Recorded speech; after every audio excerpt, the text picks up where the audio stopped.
सुप्रभात सभी को। तो आज का वीडियो पहले तो मैं सोच रहा था कि ना बनाऊं या बनाऊं, सोचने में इतने कंफ्यूज था, लेकिन मैंने कहा अपना चैनल है, बना देते हैं। लोगों को अच्छा लगेगा देखेंगे, नहीं अच्छा लगेगा नहीं देखेंगे, लेकिन मन में अगर कभी भी जिज्ञासा है और कुछ करने की इच्छा करे और इलीगल ना हो तो आदमी को कर लेना चाहिए मेरे हिसाब से। तो अभी आप सभी जैसे जानते हैं कि हाल ही में एक फ़िल्म आई थी जिसका नाम है केरला स्टोरी। तो मेरे एक फ्रेंड का फ़ोन आया मेरे को कि राज भाई फ्री है। मैंने कहा हाँ भाई फ्री तो नहीं है, वैसे पेपर चल रहे हैं। उसने बोला लेकिन नहीं फिल्म देखने चलना है। मैंने कहा कौन सी? तो कह रहा है केरला स्टोरी चलते हैं, नहीं आई है, देख कर आते हैं। मैंने कहा ठीक है भाई, 4 दिन बाद पेपर है, अभी गैप है, चल लेते हैं। तो हम लोग देख कर आए पिक्चर। सबके मन में कुछ ना कुछ फीलिंग आई कि यार ये चीज़ सही नहीं थी, ऐसा नहीं था, मतलब वो सही कई चीज़ें थी। तो उसमें एक लेकिन सीन था जिसका मैं अभी एक सीन क्लिप उसमें से लेके डालूंगा आगे, जिसके बारे में मैं बोलना चाहता हूँ कि उसमें एक सीन था जिसमें हिंदू देवी देवताओं के बारे में ये चीज़ उन्होंने वहाँ सामने से कही थी कि हमारे देवी देवता असहाय हैं, इस वजह से आप हमारा धर्म छोड़िए, या कुछ भी वजह से दे आर नॉट गुड और नॉट समथिंग। मैंने कहा ठीक है भाई, चलो किसी को फंसाने के लिए चीज़ बोल रहे थे, वो लोग बेवकूफ़ थे तो बन गए बेवकूफ़। लेकिन जब मैं थिएटर से बाहर निकला तो मेरा एक मित्र था, मैं उसका नाम नहीं लूँगा, उसको अगर अच्छा ना लगे क्या पता। जब हम लौट के आए तो फिर हम लोग चर्चा कर रहे थे फिल्म में ऐसा क्या था, वैसा क्या था, चीज़ें क्या हुई। तो उसमें उसने मेरे से एक बात ऐसी बोल दी जो मेरे दिल पे लग गई। उसने मेरे से बोला भाई हाँ देखो यार, उन्होंने गलत तो किया, लेकिन उन्होंने जो चीज़ बोली कहीं ना कहीं सच तो है ही कि वो मतलब लेके घूमे थे ऐसे करके। मैंने कहा देखो ये मिस रिप्रेजेंटेशन ना बोलिए आप इसे। जो उन्होंने हमारे देवी देवताओं के बारे में पिक्चर बनाया उन्हें आप मिस रिप्रेजेंटेशन मत बोलिए, इसको सत्यता ये पूर्णता रूपी झूठ है। फिर उसने कहा भाई कैसे, ये वो तुमको कैसे पता? आप मेरे चेहरे से देख के ये चीज़ आएगी नहीं कि इसको धर्म के बारे में ज़्यादा जानकारी हुई, लेकिन मुझे जितना पता है उसके हिसाब से मैंने उसको पूरी चीज़ ए से लेकर जेड तक बताई कि ये देखो ऐसे करके ऐसे है। फिर उसको बात आई समझ में कि कैसे उन्होंने झूठ बोला था, वो मिस रिप्रेजेंटेशन के नाम से आप नहीं डाल सकते उसको। तो मैंने सोचा कि जैसे मेरे मित्र के मन में प्रश्न आया कि उन्होंने कुछ गलत तो नहीं बोला था, बस उसको गलत तरीके से पेश कर दिया था, तो ये औरों के मन में भी आया होगा। तो जो पहला उन्होंने आरोप डाला था, ये जो मेरे वीडियो का पहला भाग है, इसमें मैं पहली चीज़ के बारे में बोलूँ। उन्होंने पहली चीज़ बोली थी जो कि आपके सामने है अभी। कौन से गॉड को मानता? I think Shiva is a big God. जो गॉड अपनी वाइफ के मरने पे ऐसे कॉमन मैन की तरह रोता हो, वो गॉड कैसे हो सकता? पहली चीज़ जो इन्होंने बोली कि हमारे शिव भगवान महाकाल स्वयं इतने असहाय हैं। असहाय शब्द का मतलब होता है हेल्पलेस। इतने हेल्पलेस है कि वो अपने वाइफ का शव लेके यहाँ से वहाँ पूरे हिंदुस्तान में भटक रहे हैं।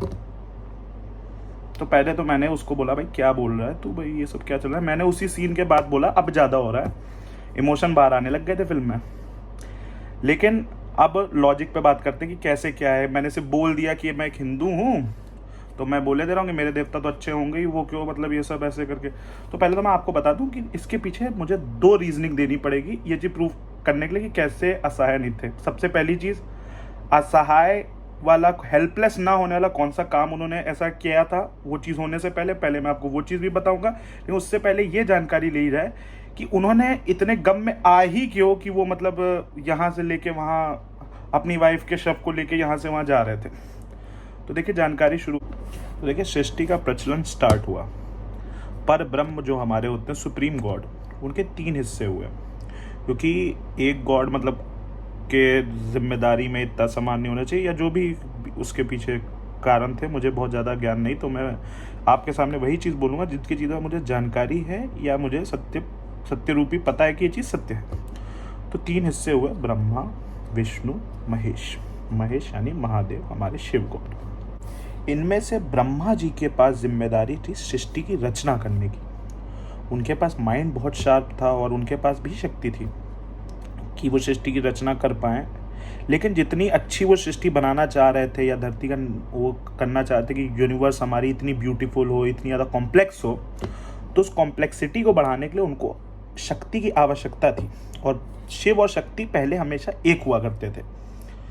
तो ब्रह्मा जी शिव जी के पास गए और उनसे बोला भैया हमको शक्ति की आवश्यकता है सृष्टि का निर्माण करने के लिए। तो शिव जी ने, जैसा कि आप जानते हैं हमारे महाकाल है, भोलेनाथ हैं, कोई भी उनसे कुछ मांग ले तो वो ये नहीं देखते कि कौन मांगने आया, वो देवी है, देवता है, असुर है, भूत है, प्रेत है, कोई भी आए वो भोलेनाथ इसीलिए जाने जाते हैं, वो दे देते हैं उसको। तो उन्होंने ब्रह्मा जी को शक्ति दे दी कि ताकि वो सृष्टि की मतलब रचना कर सके। अब बात आगे यहाँ से बढ़ी तो ब्रह्मा जी ने, जैसा कि मैंने अभी आपको बताया, शक्ति ली शिव जी से सृष्टि का निर्माण करने के लिए। ब्रह्मा जी के पुत्र हुए दक्ष। फिर जब ब्रह्मा जी ने सृष्टि की पूरी मतलब की रचना कर ली, हर चीज़ मतलब बना ली, उन्होंने पूरी प्रकृति बना ली, सब कुछ बना ली, तब शक्ति को शिव से वापस मिलाने का समय था।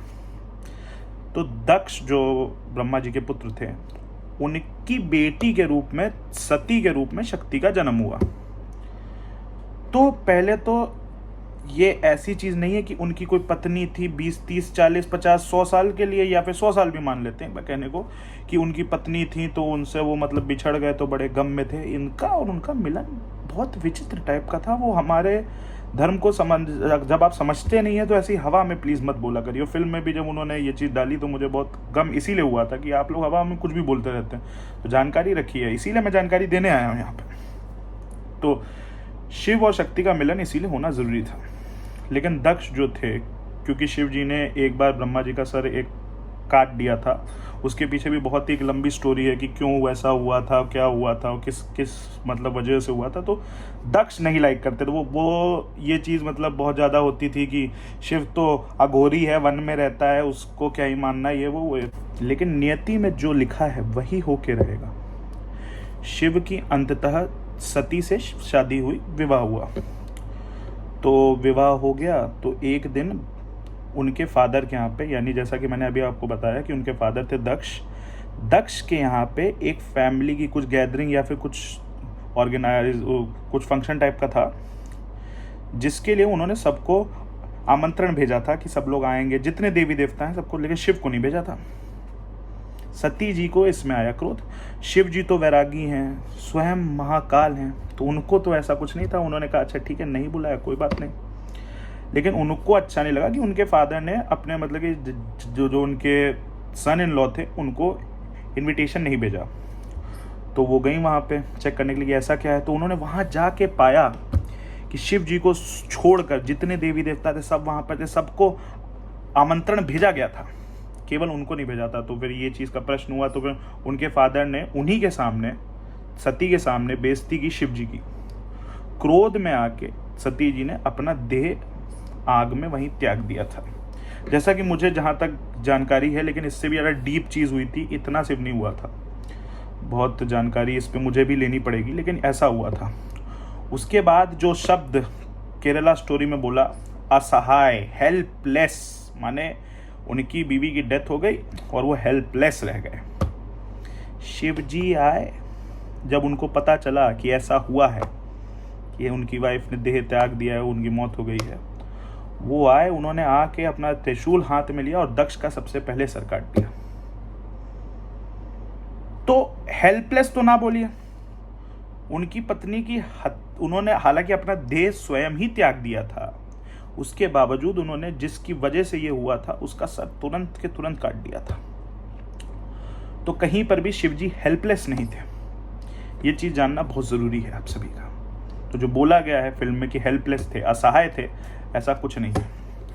और फिर उसके बाद बोला कि वो उसको लेके यहाँ वहाँ घूम रहे। तो जैसा मैंने आपको बताया, शिव और शक्ति का कुछ ऐसा समय के आरंभ से नहीं, समय के आरंभ से पहले से शिव और शक्ति दोनों एक साथ हैं।